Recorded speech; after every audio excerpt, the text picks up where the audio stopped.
LFM Radio. LFM Radio. LFM Radio 95.5. 95.5. Tout de suite, État et civil sur LFM Radio.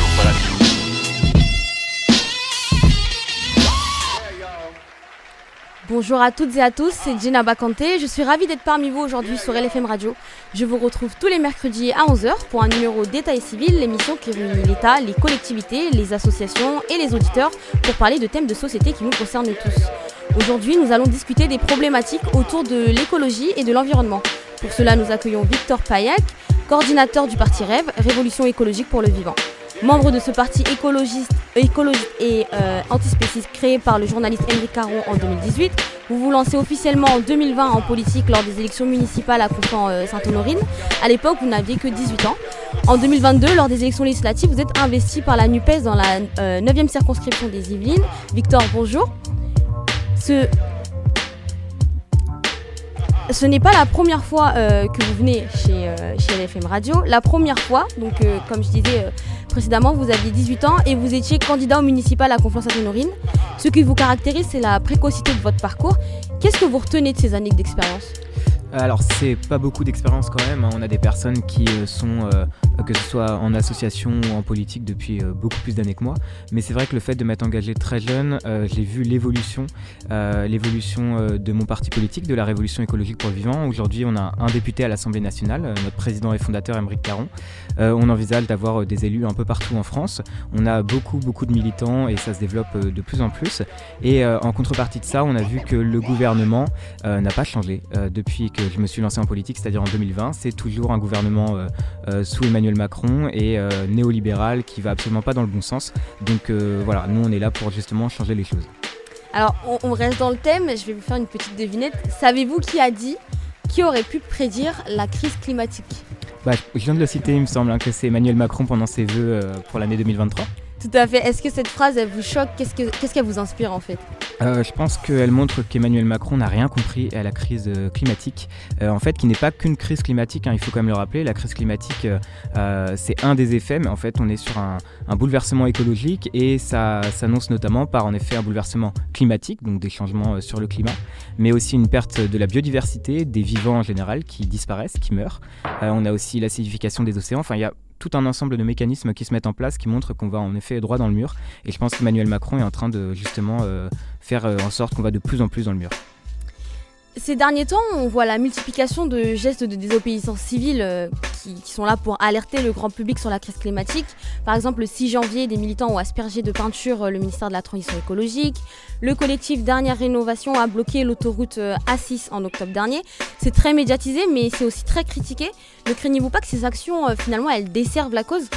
Non, je pense que, alors, à la Rêve, on est plutôt soutien de la désobéissance civile et sur le collectif Dernière Rénovation, on a plusieurs militants de Dernière Rénovation qui sont justement aussi à la Rêve parce qu'ils retrouvent des valeurs communes. Donc, je pense qu'il faut de tout dans les actions. Nous, on essaye d'être sur le programme politique, c'est-à-dire qu'on offre une alternative au néolibéralisme d'Emmanuel Macron. Donc, c'est un travail de fond, c'est un travail programmatique, c'est un travail de terrain.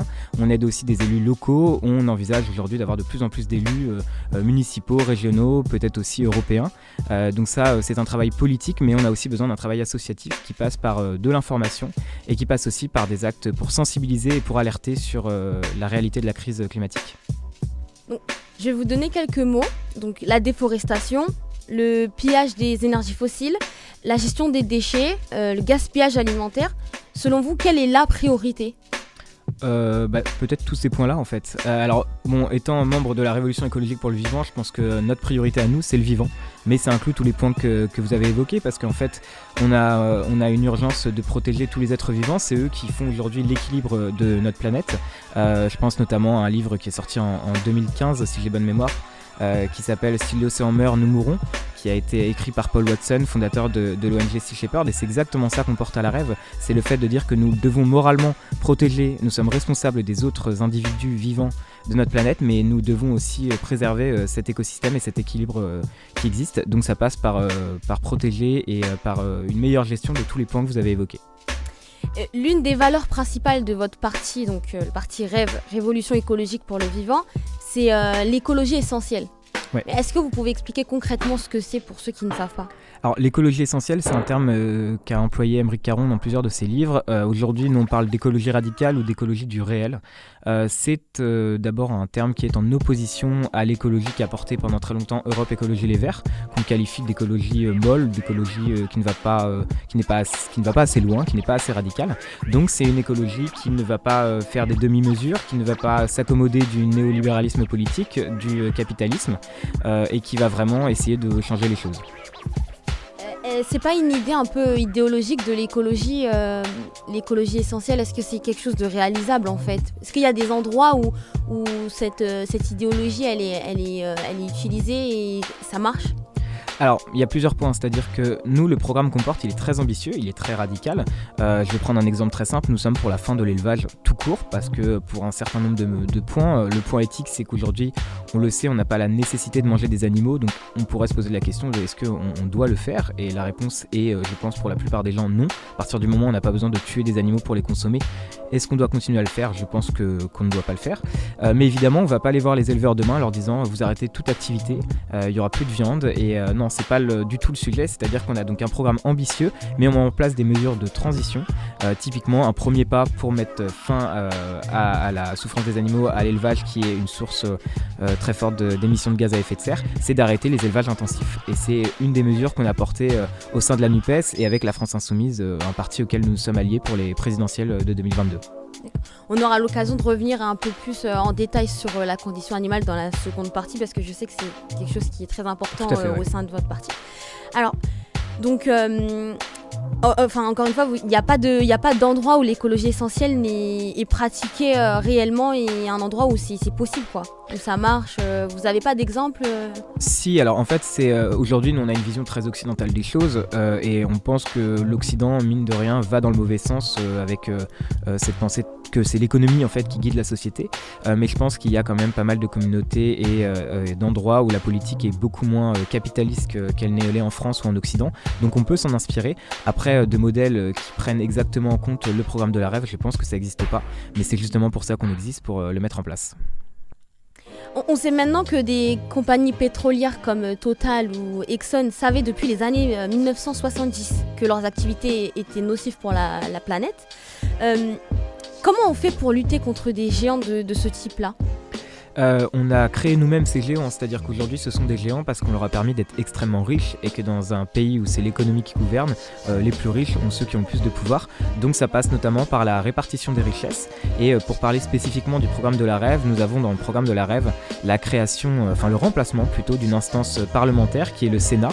Nous on le transforme par une assemblée naturelle, une assemblée du vivant qui est composée de spécialistes, de représentants d'ONG, d'associations et de citoyens, un peu dans l'idée de la convention citoyenne qu'avait fait Emmanuel Macron pour le climat, même si on sait que les résultats n'ont pas été là. Et donc cette assemblée naturelle du vivant, elle aura pour objectif justement que les lois ou les traités soient vérifiés et ne se fassent pas au détriment du vivant et de notre planète. D'accord, donc ça c'est une mesure que vous souhaitez mettre en place Voilà, au niveau de la REV, c'est un des changements vraiment sociétal qu'on veut mettre en place à l'échelle de la France. D'accord. Selon vous, est-ce qu'on arrive à la fin de ce modèle de société qui marche grâce aux énergies fossiles actuellement ? Plus largement, on arrive à la fin du modèle de société économique tel qu'on l'a pensé depuis la révolution industrielle. Donc en effet, l'idée que c'est l'économie qui guide, je pense que ça a fonctionné pendant un moment. On n'a pas compris les enjeux et la catastrophe qui s'annonçait. Aujourd'hui, ce modèle, il est à bout de souffle. Et on voit, je pense qu'on en reparlera, mais qu'avec Emmanuel Macron et sa réforme des retraites, il essaye absolument de sauver ce modèle. Et on comprend que les citoyens vont se lever contre. Donc je pense qu'il est à bout de souffle et qu'il va arriver à son terme. Et du coup, vous, c'est quoi votre position justement sur la réforme des retraites Alors nous, on est complètement alliés à la fois la NUPES et tous les syndicats. Donc la REV a été dans les cortèges le 19 janvier et le 21 janvier. On sera également présent le 31 janvier pour dire non à cette réforme, qui est une réforme en fait plus idéologique qu'économique, parce que le rapport d'Oxfam l'a très bien expliqué.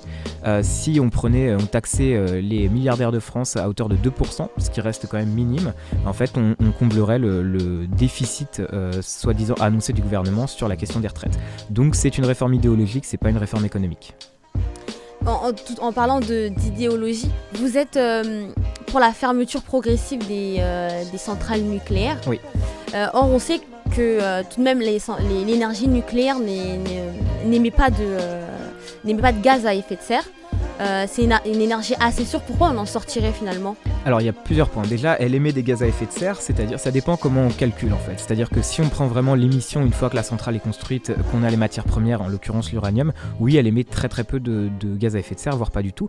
Mais pour justement construire ces centrales, qui sont quand même des établissements énormes, qui prennent beaucoup de temps à construire, notamment les EPR, et pour extraire la matière, donc l'uranium qui permet ensuite de faire fonctionner la centrale, il y a en effet un dégât sur l'environnement. Alors après, il est en effet moins important que pour une centrale à charbon par exemple, mais pour autant il y a d'autres désavantages du nucléaire, notamment sur la question des déchets nucléaires, sur le risque, et je pense que tous les écologistes sont contre en effet le nucléaire, c'est pas la bonne solution. Donc il y a aujourd'hui la solution des énergies renouvelables, on parle beaucoup de l'éolien et du solaire, mais il y a aussi des énergies en mer qu'on peut avoir, la biomasse. Et puis de toute façon, il va quand même falloir réfléchir aujourd'hui à décroître notre consommation de l'énergie. Et je pense que ça, c'est un des premiers pas pour vraiment fonctionner correctement avec des énergies propres. Mais avec la crise énergétique actuelle, qui est vécue un peu partout en Europe, on remarque par exemple que des pays comme l'Allemagne qui ambitionnaient de sortir du nucléaire, finalement ils font le chemin inverse, et pire encore, ils réinvestissent dans le charbon. Comment vous voyez comment la France peut faire pour sortir du nucléaire sans mettre en difficulté sa population finalement ?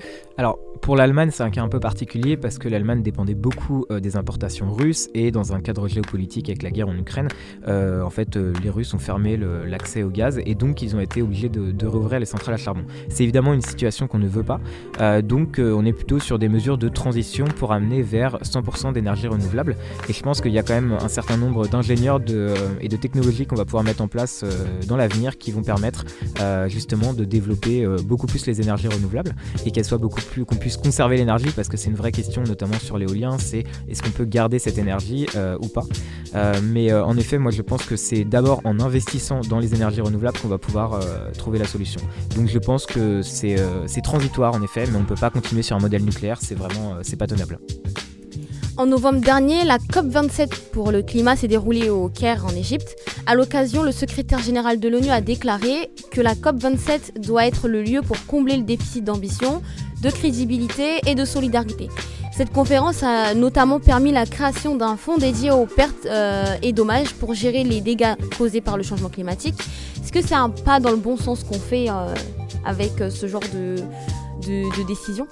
Ça va dans le bon sens, mais c'est vraiment un tout petit pas compte tenu de la réalité de la crise. Et puis donc il y a eu la COP27 dont on entend à chaque fois beaucoup parler. Il y a une COP qui a été beaucoup moins entendue, qui est la COP15. La COP15 pour la diversité, oui. Pour la biodiversité, exactement. Aucun chef d'État ne s'y est rendu, et là en effet on aurait pu avancer très concrètement pour protéger le vivant, et on a vu qu'il n'y a eu aucune mesure symbolique de prise. Donc je pense que en fait les COP ne fonctionnent plus, ou en tout cas les chefs d'État qui s'y rendent ne sont pas assez ambitieux et ne prennent pas la réalité de la crise au sens qu'elle est. Et la COP28 à Dubaï, ça vous inspire quoi ? Là, comme c'est parti, franchement, pas grand-chose. En tout cas, je pense que c'est pas là qu'on va avoir des avancées pour l'écologie. La localisation, elle vous choque pas, vous ? Si, bon, de toute façon, il y a aussi la personne qui va gérer la COP, que ça a fait un scandale il y a quelques semaines aussi, qui est une personne qui dirige une industrie pétrolière. Donc c'est pour montrer que vraiment, c'est presque indécent en fait d'organiser des COP soi-disant pour l'écologie, pour notre planète, et en même temps de voir que les personnes qui s'y rendent finalement sont ceux qui polluent le plus. J'ai essayé de trouver des bonnes nouvelles concernant l'actualité sur le climat. En 2022, les États-Unis ont voté un projet de loi pour financer leur transition écologique. Ils vont investir 370 milliards de dollars pour le climat. L'Union européenne a annoncé vouloir lutter contre la déforestation importée. Donc les entreprises qui importent de l'huile de palme, du soja, du caoutchouc, du bœuf et autres en Europe devront s'assurer que ces produits ne proviennent pas de zones déforestées. Est-ce que vous, de votre côté, vous avez vu des signes positifs en 2022 ? Honnêtement, très peu. Je pense que le signe quand même très positif de 2022, c'est qu'un candidat à la présidentielle a fait plus de 22%, et c'était un candidat, donc je parle de Jean-Luc Mélenchon, qui avait un programme très ambitieux sur les questions écologiques, des droits du vivant et les questions sociales, sociétales en général. Donc voilà, ça c'est un bon signe, parce qu'on a vu quand même que finalement si la gauche s'était unie pour les présidentielles, on aurait très sûrement eu une majorité et le candidat Jean-Luc Mélenchon aurait sûrement été au second tour. Donc ça c'était une bonne nouvelle en France en tout cas. Après sur la réalité du climat, il y a des choses qui vont dans le bon sens, mais typiquement Emmanuel Macron avait un projet qu'il n'a pas abandonné en Ouganda, d'un espace énorme dédié au transport de pétrole, qui est catastrophique, qui traverse des réserves naturelles, des endroits où on a des espèces qui sont déjà très menacées, et je pense que ça va continuer comme ça sous un mandat avec le gouvernement qu'on a. À l'échelle locale, les municipalités prennent des initiatives. Plusieurs villes, comme la ville de Poissy, par exemple, ont des projets d'éco-quartier en cours. Des villes ont aussi introduit au sein de leurs conseils municipaux des délégations chargées à la transition écologique. Est-ce que vous avez toujours un rôle actif au niveau local ou... Alors c'est compliqué parce que je suis coordinateur national de la REV, et c'est un mandat, on va dire, enfin en tout cas un poste qui prend beaucoup de temps et qui se fait avec un travail militant assez conséquent. Donc heureusement on est quand même assez nombreux à la REV à fonctionner et à faire vivre le mouvement, mais il y a beaucoup d'actualités, notamment en lien avec l'Assemblée nationale qu'on essaye de porter, ce qui prend beaucoup de temps sur l'actualité locale. Donc j'ai vu très récemment sur Conflans par exemple qu'il y avait un projet de l'île du Devant, qui est une île sur les abords de Conflans au niveau de la Seine, où le maire Laurent Brosse veut permettre à des touristes de visiter. Donc le groupe d'opposition ici Conflans, gauche et écologique, s'oppose à ce projet, et je suis d'accord avec eux. Donc en effet, sur certaines mairies ça va dans le bon sens, là dans la commune dans laquelle je me trouve, c'est pas le cas. Et du coup, pour rebondir, en dehors des temps d'élection, parce qu'on voit beaucoup parler de rêve pendant les élections, oui. Mais en dehors, quelles sont les activités de ce parti qui est assez jeune encore ? Oui, tout à fait, parce le parti a été fondé en 2018, donc c'est un tout jeune parti. Très récemment, on a fait une campagne nationale sur la question de la corrida. Aymeric Caron, à l'Assemblée nationale, a porté dans la niche parlementaire de la France Insoumise un projet de loi pour abolir la corrida, qui était un projet de loi symbolique et éthique, évidemment, pour les animaux, pour les taureaux. Il y en a à peu près 1000 qui meurent dans les corridas chaque année. Et donc on a fait une campagne nationale, on a été présent dans plusieurs dizaines de villes avec un travail formidable des associations que je salue. Ça fait partie des travaux quotidiens que fait la REV. Là nous partons dans quelques jours dans un élevage à Ghana, donc dans l'Allier, un élevage de beagles qui sont utilisés pour l'expérimentation animale. Donc je pense qu'il y a beaucoup de nos concitoyens qui ne sont pas au courant qu'on utilise encore aujourd'hui des chiens, des poissons, des rongeurs pour l'expérimentation animale, des animaux qu'on tue juste après s'en être servi, et donc on va aller manifester contre ça et annoncer une nouvelle campagne nationale sur le sujet. Très bien. Nous allons maintenant marquer une courte pause musicale. On se retrouve juste après avec Victor Payet, coordinateur du Parti Rêve, Révolution écologique pour le vivant. Tout de suite, c'est Central C, Let Go. Écoute le meilleur son d'hier et d'aujourd'hui sur le 95.5. When it's burning low, only miss the sun when it starts to snow. Only know you love her when you let her go. Alright, only know you've been high when you're feeling low. Only hate the roads when you're missing home. Only know you love her when you let her go. You said that pussy man, so why'd you let it go? It's such a hole. I loved you until you tried to get in my head, and that's where I lost respect. You're doing the most to get my attention, baby, I'm not impressed. I changed my bed sheets, but I still smell your flesh. I don't know how we got in this mess, I rarely get this in depth. This can't make me question love, this can't make me feel like less of a man, cause I'm feeling depressed and stuff. Can't believe I was willing to drop everyone and invest in us. The last time that we fucked was fucked. The way you got up, got dressed and cut. Look, I thought that we could have been. Maybe I was too optimistic. Tell me what you need, I provide everything. Baby, you don't know what you're missing. Our chemistry part like quantum physics. Feeling your energy, feeling your spirit. If this is the end, I need one more visit. They're showing me love, but I still feel empty. I need something a lot more fulfilling. Move out of London town, then move to a rural village. You made me delete that pic on my phone, but I close my eyes, still see that image. Won't chase it, my heart ain't in it, it's finished. Too far gone, can't fix it, bitch, this damage is done. When it's burning low, only miss the sun when it starts to snow. Only know you love her when you let her go. Alright, only Only know you've been high when you're feeling low. Only hate the roads where you're missing home. Only know you love her when you let her go. You said that pussy man, so why'd you let it go? You're such a hoe. I called 4 times on a private call, I feel like a creep.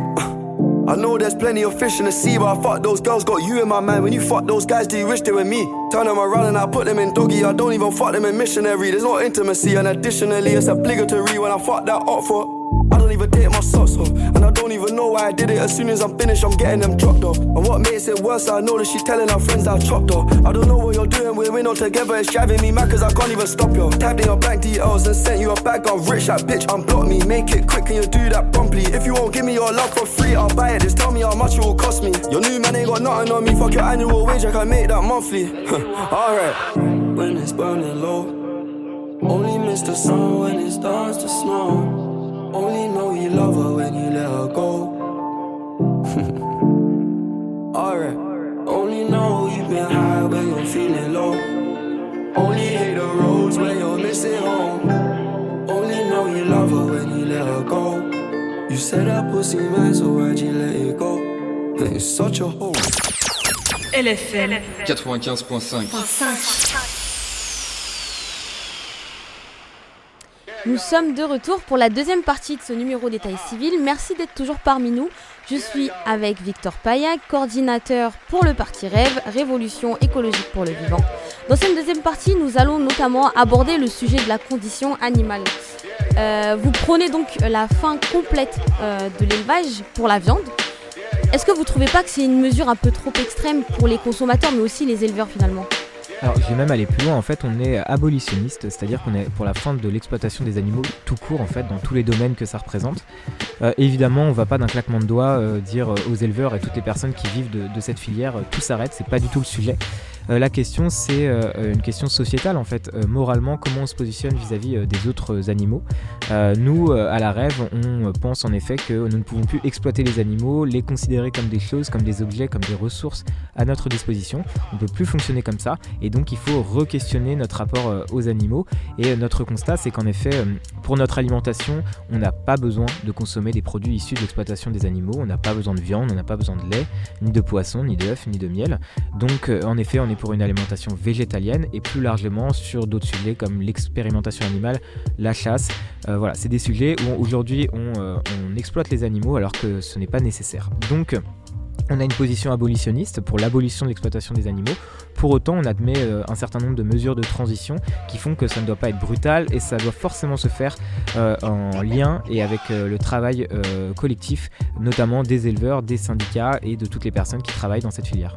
Mais c'est pas un peu une transition obligatoire ? Qu'est-ce que vous répondez par exemple aux personnes les personnes religieuses qui ont cet abattage rituel, donc je pense notamment à la communauté musulmane ou à la communauté juive Alors l'abattage rituel, c'est une vraie question religieuse en effet, donc il faut le faire en consultation des représentants religieux. Je tiens quand même à rappeler que l'abattage rituel dans les textes, et c'est quand même quelque chose de très spécifique, on admet notamment que les animaux ne doivent pas voir un autre animal souffrir, on dit aussi que l'animal ne doit pas baigner dans le sang. Aujourd'hui, y compris dans les abattoirs halal ou kasher, ce n'est pas le cas. Donc voilà, il y a toute une tradition, toute une cérémonie religieuse qui est en lien avec l'abattage rituel qui aujourd'hui n'est pas respectée en France. Donc de toute façon, la question de l'abattage rituel est une question à se poser. Nous en France, et à la Rêve plutôt, on est pour la fin de l'exploitation des animaux au sens large, donc ça inclut en effet l'abattage pour la religion. Sur la question de la chasse, oui. Au-delà d'une tradition qu'ils souhaitent conserver, les pro-chasses considèrent que leur pratique est nécessaire. Ils évoquent notamment le risque de contagion de la rage, la surpopulation des animaux sauvages. Du côté de Mantes-la-Jolie, ici, la ville a déjà été sujet à des problèmes d'ordre public avec des sangliers sur la route. Que répondez-vous à ça, vous ? Alors c'est vraiment... j'ai envie de dire, c'est presque drôle si le sujet n'était pas aussi dramatique. C'est qu'en fait, aujourd'hui, 80% pour les petits animaux qui sont chassés et 60% pour les plus gros animaux qui sont chassés sont en fait élevés pour être relâchés avant les parties de chasse. Donc c'est le cas pour les sangliers, c'est le cas pour beaucoup d'oiseaux. Donc en fait, quand les chasseurs nous disent qu'ils régulent, non, ils tuent juste les animaux qu'ils ont élevés la saison d'avant pour leur divertissement. Ça, c'est un premier point. Le deuxième, c'est qu'aujourd'hui, ce qui fait qu'on a quand même une confrontation entre des animaux sauvages et les exploitations humaines, c'est qu'on réduit considérablement leurs espaces de vie, notamment les forêts qu'on parsème de routes. On détruit de plus en plus d'espaces libres, de friches et de forêts pour en faire des constructions. Et en effet, si on ne donne plus d'espace aux animaux sauvages, ils vont finir par aller vers nous. Donc dans le programme de la Rêve, on inclut là encore une fois des mesures de transition. Dans un premier temps, la fin de toutes les chasses cruelles, la fin de la chasse le week-end et les vacances scolaires, là particulièrement sur la question des accidents. Mais en effet, on est pour la fin de la chasse parce que la régulation, c'est un faux argument en réalité. Si on n'avait pas d'élevage pour la chasse, on n'aurait pas de problème. Et on est aussi pour redonner des espaces de vie aux animaux sauvages en France. Donc pareil que l'élevage, c'est une transition vers la fin de la chasse complète, quoi. Oui, complètement. Alors ça va aller beaucoup plus vite pour la chasse que pour l'élevage, ça par contre, c'est très clair. Et comment vous allez gérer dans des zones, par exemple dans les Yvelines, il y a des villes où la chasse est très implantée, comme à Rambouillet, même à Mantes-la-Jolie, où il y a un salon. Comment vous faites pour infuser votre parole en fait ? Il faut quand même rappeler que les chasseurs sont quand même assez minoritaires en France. Ce qui fait qu'on entend beaucoup parler de la chasse, c'est qu'en fait il y a beaucoup d'accidents, beaucoup de problèmes. Alors on a les accidents, donc des personnes qui se font tuer, on a aussi des animaux qui se font tuer. Très récemment, il y a encore un chien qui se baladait en forêt avec ses maîtres, qui s'est pris une balle par un chasseur. Donc tout ça, c'est des sujets dont on entend parler, mais on a un gouvernement qui est vraiment pro-chasse, qui soutient complètement le lobby de la chasse et son président Willy Schraen. Donc en effet, c'est pour ça en fait que là, on devrait déjà en 2023 avoir un certain nombre de mesures prises contre la chasse, ou en tout cas pour limiter ces actions, notamment néfastes pour les animaux et pour les êtres humains. C'est pas le cas. Donc en effet, il va falloir convaincre certaines personnes, mais je pense que la majorité des Français sont quand même contre la chasse. Toujours sur le thème de la condition animale, vous en avez parlé un petit peu juste avant, pendant la première partie. En novembre dernier, un texte visant à abolir la corrida en France a été déposé par des députés insoumis et écologistes et porté par Aymeric Caron. Comme la fin des animaux dans les cirques en novembre 2021, est-ce que c'est une bataille qui peut être gagnée ou justement comme la chasse, c'est une lutte qui s'annonce très difficile ? Alors, juste pour rappeler un petit peu par rapport à Aymeric Caron, donc Aymeric Caron est fondateur et président de la Rêve, et donc il est élu député Rêve, mais un élu tout seul aujourd'hui ne peut pas porter de loi à proprement parler, donc il siège au sein de la France Insoumise, qui est un parti allié, et donc c'est dans ce cadre-là, dans la niche parlementaire de la France Insoumise, qu'il a déposé un texte, une proposition de loi Rêve pour l'abolition de la corrida. Nous, quand on a travaillé sur ce sujet-là, et Aymeric Caron tout particulièrement, c'est un sujet qui est quand même très simple. Aujourd'hui, les lobbies taurins sont très peu conséquents. Il y a vraiment très peu de gens qui vont voir la corrida. Ça concerne 1000 animaux par an. C'est en plus un spectacle vraiment dégoûtant, hein. On plante des épées, des banderilles dans un animal avant de le tuer pendant plusieurs heures. Dans une corrida, on fait passer jusqu'à 6 taureaux qu'on massacre finalement, parce que c'est vraiment ça. Et en plus, c'est une exception régionale, c'est-à-dire qu'en France, à Paris, si vous voulez organiser une corrida, vous n'avez pas le droit et vous êtes passible d'amende et de peine d'emprisonnement. Il y a juste dans certaines villes où on a une exception régionale qui permet d'organiser des corridas. Donc c'est vrai que c'est quand même un levier sur lequel on pensait pouvoir s'appuyer, et au final, on s'est rendu compte qu'avec un gouvernement vraiment qui n'en a vraiment rien à faire de la condition animale, même une mesure aussi simple que l'abolition de la corrida, ça va être compliqué à passer. Pour autant, la loi n'est pas passée le 24 novembre. Aujourd'hui, on travaille à d'autres alternatives pour en effet, sur le mandat d'Aymeric Caron et sur peut-être 2023-2024, trouver une solution pour abolir la corrida, parce que symboliquement, on ne peut plus continuer, et c'est quand même 1000 taureaux qui meurent dans des conditions atroces chaque année. Et quelles sont les pistes de travail que vous avez déjà pour trouver une alternative pour faire passer cette loi finalement ? Alors nous, dans l'idée, on pense quand même que sur 577 députés à l'Assemblée nationale, il y en a une grande majorité qui sont contre la corrida. C'est le cas aussi chez les Français, on est à entre 80 et 90% des Français qui sont pour l'abolition complète de la corrida. Donc la question, c'est à quel moment on va pouvoir reproposer un texte pour abolir la corrida, dans quel cadre. Ce qui s'est passé le 24 novembre, c'est qu'une niche parlementaire, c'est un moment qui est délimité par un temps, qui commence à 9h et qui finit à minuit, dans lequel on propose plusieurs textes de loi. Et donc le fait que ce soit limité, ça a permis à l'opposition et aux personnes qui veulent défendre la corrida, qui sont pourtant pas nombreux à l'Assemblée, de mettre des centaines d'amendements pour bloquer ce texte et pour empêcher qu'il soit voté. Si on trouve un moment à l'Assemblée, ça peut être pendant les semaines de l'Assemblée, ça peut être peut-être dans une autre niche parlementaire, à un moment où on peut déposer ce texte en étant sûr qu'il sera voté, on pense que la corrida sera abolie. Alors juste un petit point chiffre, parce qu'il n'y a pas de chiffre officiel en fait.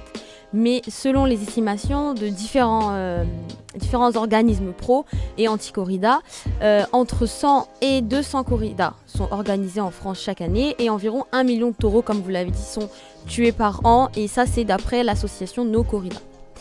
Qu'est-ce que vous pensez du zoo de Thoiry et de sa politique de préservation des espèces rares ? Alors la question des zoos elle est un peu différente parce que en effet je pense qu'il y a des zoos refuges entre guillemets, non, enfin c'est des refuges qui vraiment accueillent des animaux, notamment les animaux de cirque. Parce que là on est en effet on tend vers la fin des cirques avec animaux sauvages, les cirques itinérants du moins, donc il va falloir accueillir ces animaux là, et je pense que c'est très bien qu'il y ait des structures qui existent. Pour autant, un zoo qui fait du bénéfice sur le fait de voir des animaux sauvages qui n'ont rien à faire là, ça pose quand même un problème éthique. Donc le zoo de Thoiry est un zoo un petit peu particulier parce qu'en effet les animaux sont pas dans des enclos fermés, ils ont quand même de l'espace, hein, il faut le dire. Pour autant, est-ce que vraiment on a besoin d'avoir des lions en France ou des girafes ou des animaux sauvages ? Il faut se poser la question. Nous à la Rêve on est pour la fin des zoos, ça c'est très clair. Et par contre dans les zoos vraiment sur lesquels on se mobilise là en ce moment, c'est notamment la ménagerie du Jardin des Plantes qui là est un zoo en plein Paris avec plus de 150 espèces il me semble, et vraiment avec des animaux qui sont maintenus dans des conditions tout à fait déplorables. Donc pour ça il faut en effet manifester et montrer notre mécontentement. Mais dans les zoos où comme le cas de Thoiry où les animaux sont bien traités, vous n'êtes pas spécialement contre finalement. Si, dans le programme de la Rêve c'est très clair, hein, nous sommes contre de toute façon toute exploitation des animaux, et mine de rien un zoo c'est une exploitation financière des animaux, on se sert des animaux pour attirer des gens, et ce public vont payer l'entrée, et c'est comme ça que ça fonctionne. Ça reste quand même une entreprise économique et c'est ça contre lequel on se lève. Par contre en effet des espaces de refuge qui sont vraiment destinés au bien-être des animaux, qui seraient financés par l'État et qui permettraient d'accueillir des animaux issus du trafic, parce que le trafic d'animaux sauvages il y a encore un trafic très puissant en France et en Europe, et aussi des cirques itinérants ou des cas de maltraitance, en effet ça doit être mis en place. Alors le Parti Rêve a maintenant quelques années, donc comme on l'a dit il a été créé en 2018. Qu'est-ce qui vous distingue aujourd'hui de Europe Écologie Les Verts ou encore du Parti Animaliste ? Alors pour le Parti Animaliste c'est très simple, c'est que alors il y a deux choses. La première c'est qu'on va plus loin que le Parti Animaliste en termes de programme. Le Parti Animaliste n'est pas abolitionniste, il n'est pas pour la fin de l'exploitation des animaux, contrairement à nous. Et l'autre sujet qui nous différencie, c'est que le Parti Animaliste est monothématique, c'est-à-dire comme son nom l'indique, il ne parle que des animaux. C'est pas le cas de la Rêve. À la Rêve nous avons un programme en effet très ambitieux sur la question des animaux, du vivant en général, un programme d'écologie radicale, mais aussi un programme très ambitieux sur le social. Par exemple nous sommes pour la réduction du temps de travail à 28 heures par semaine, pour l'instauration d'un revenu minimal à 2 000 € et l'instauration d'un revenu maximal à 40 000 € par mois. Donc en effet on a un programme qui n'est pas centré que sur les animaux, ou l'écologie il va plus loin que ça. Par rapport à Europe Écologie Les Verts, c'est, comme j'ai pu le dire en début d'émission, un parti qui, à notre sens, ne va pas assez loin dans la mesure qu'il prône, qui n'est pas assez radical, et en fait la Rêve s'est fondée comme une alternative à Europe Écologie Les Verts. Sur votre site internet, vous avez indiqué vouloir sortir de la consommation, donc la consolation par la consommation. Mais comment faire pour changer les habitudes ces habitudes de surconsommation ? Enfin, comment vous dites à un jeune qui n'a pas forcément les moyens de s'habiller éthique de ne plus aller s'habiller chez H&M ou sur Shein par exemple ? Alors c'est sûr que nous dans notre programme on est pour en effet la réduction des inégalités, voire vraiment être beaucoup mieux répartir en fait l'argent entre les personnes. Aujourd'hui on a quand même un milliardaire français qui est le plus grand, la personne la plus riche du monde. Bernard Arnault. Exactement, ouais, et qui possède à lui tout seul autant que 20 millions de Français. Donc nous on est pour la fin de ces inégalités là, et en effet ça permet à des gens d'avoir en fait on est contre l'idée du pouvoir d'achat, c'est-à-dire qu'on pense que nous c'est pas le pouvoir d'achat, c'est le pouvoir de vivre.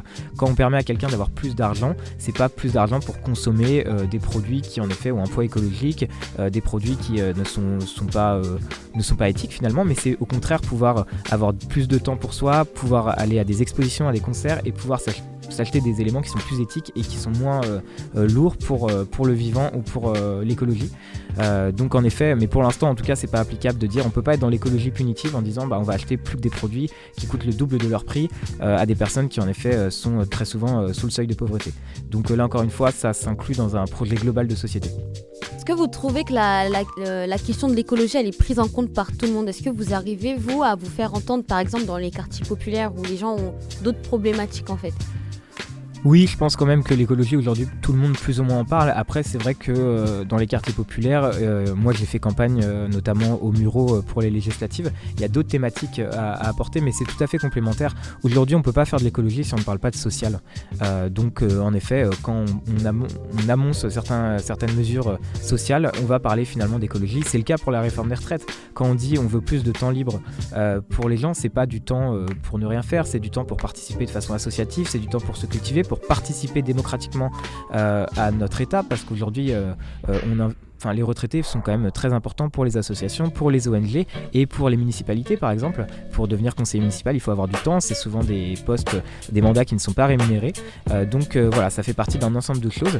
Et en effet, dans les quartiers populaires, on ne va pas avoir le même discours qu'à des endroits où c'est plus aisé. Pour autant, je pense que les gens comprennent très bien la réalité écologique et qu'on va dans le même sens. Vous ne trouvez pas que ces zones-là sont un peu oubliées quand on fait tous ces débats-là autour de l'écologie et de l'environnement ? Je pense qu'en effet, un certain nombre de partis politiques ou de représentants politiques oublient complètement la réalité de plein de gens. Et je pense que pendant très longtemps, on a voulu faire croire que l'écologie était punitive. C'est le cas d'ailleurs, c'est ce qui a lancé les Gilets jaunes avec une taxe carburant qui a augmenté considérablement les prix de l'essence. C'est pas comme ça qu'il faut fonctionner, ça c'est sûr. En dehors de... hormis du coup le monde politique, au vu de votre engagement, dans quel domaine vous vous voyez si par exemple dans 5 ou 10 ans vous êtes plus, parce que vous êtes encore très jeune, si dans 5 ou 10 ans vous êtes plus dans le monde politique, dans quel domaine vous vous voyez ? C'est difficile à dire, j'espère que dans 5 ou 10 ans j'aurai toujours envie aussi de continuer des études, notamment en université, parce que je pense que c'est très important et on a encore la chance d'avoir des universités qui pour la plupart sont gratuites ou très peu chères. Donc j'aimerais continuer à apprendre dans un maximum de domaines. Après ça peut être un travail au sein des ONG, des associations, un travail d'écriture, il y a quand même pas mal de thématiques qui s'offrent sur la question de l'écologie et de l'antispécisme.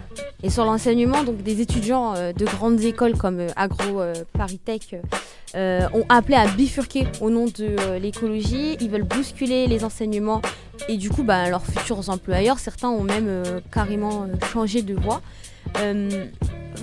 Sur un plan personnel, comment vous l'analysez ces mouvements ? Parce que c'est pas que dans les grandes écoles, on l'a aussi vu dans les universités, etc. Je pense qu'on est quand même une génération avec une grosse responsabilité. Je pense que de plus en plus de jeunes se mobilisent et comprennent qu'en effet on ne pourra pas continuer dans le système dans lequel on est. Et ça passe en effet par des projets de vie complètement différents que ceux qu'on nous propose, que ce soit au collège, au lycée ou à l'université. Donc moi je fais partie aussi de ces personnes qui je pense ne pas continuer à vivre aujourd'hui en Ile-de-France avec quand même beaucoup de difficultés, beaucoup de choses qui n'ont pas de sens à mon sens. Donc c'est peut-être aller en campagne, essayer de trouver des producteurs beaucoup plus locaux, consommer différemment. Donc c'est en effet un changement de vie complet. Mais je salue en tout cas tous ces étudiants qui ont ce courage de changer et de promouvoir en fait le monde de demain. Et du coup sur l'Île-de-France, on parle souvent de tout ce qui est les problèmes de mobilité. Est-ce que vous avez le permis ? Comment vous vous déplacez Alors moi je n'ai pas le permis parce que justement étant aujourd'hui en Ile-de-France, j'ai la possibilité de fonctionner uniquement avec les transports en commun. Il y a donc la problématique des mobilités dans les transports en commun. En effet, il faut, à mon sens, promouvoir au maximum les transports en commun, mais aussi les rendre gratuits. C'est aujourd'hui très très cher quand même de prendre les transports en commun. Le pass Navigo a encore augmenté en 2023 avec la politique de Valérie Pécresse pour la région Île-de-France. Donc nous à la Rêve, on porte en effet le projet d'avoir des transports en commun gratuits, qui seraient donc plus attractifs et qui limiteraient les trajets individuels. Ça fait partie des projets qu'on porte. Après sur l'Île-de-France, une autre question, c'est quand même le logement. Et là encore, aujourd'hui, je pense que tous les présidents depuis la 5e République se sont engagés à ce qu'il n'y ait plus de sans-abri. Aucun n'a réussi. C'était un des engagements d'Emmanuel Macron, il ne l'a pas fait. Je rappelle quand même qu'en Île-de-France, il y a 3 fois plus de logements vides qu'il n'y a de sans-abri. Donc c'est quand même une problématique très très importante et c'est sans compter les rénovations thermiques pour lesquelles il faudrait fortement investir et les personnes qui sont mal logées ou des endroits vraiment en très très mauvais état, très vétustes. Donc ça aussi c'est un des projets très importants à mener en Île-de-France, le logement et la mobilité. On approche du coup de la fin de cette émission. Est-ce que vous avez un dernier mot à adresser à nos auditeurs ? Je pense que deux messages importants. Déjà, il y a encore des élections législatives qui se tiennent, des élections partielles dans quelques endroits de la France. J'invite vraiment tous les électeurs et tous les auditeurs à se pencher sur le programme de la NUPES, qui est un programme de toutes les formations de gauche et écologiques, pour vraiment solliciter et soutenir nos candidats NUPES dans ces circonscriptions-là. Et l'autre réalité, c'est qu'aujourd'hui, on est quand même dans un déclin très fort de la biodiversité, du vivant. On a un gouvernement qui ne prend pas du tout en compte ces réalités-là. Et donc, j'appelle vraiment tout le monde à se mobiliser. Et un bon endroit pour se mobiliser, c'est le 31 janvier pour la réforme des retraites. Tous les syndicats et les partis politiques de gauche et écologiques seront dans la rue. Et j'invite vraiment tous les citoyens et citoyennes à se joindre à eux. Eh bien, merci Victor Paillard, coordinateur pour le Parti Rêve. C'est déjà la fin d'État civil. On se retrouve la semaine prochaine pour un nouveau numéro. Au programme de la journée, à 16h30, retrouvez Pauline dans Level Up. Et à partir de 20h, c'est la soirée rap avec du rap au mic. Et à partir de 22h, c'est Rapologie explicite. Merci à vous. C'était État et Civil C'était État et civil sur LFM.